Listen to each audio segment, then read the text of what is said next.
What's up everyone and welcome back to our channel and another tutorial. Today we're going to see how to find project URL key in Supabase.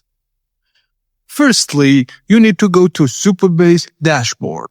Log into your account, then click on your project. In the left sidebar, click Settings, then choose API. Now at the top, you'll see Project URL.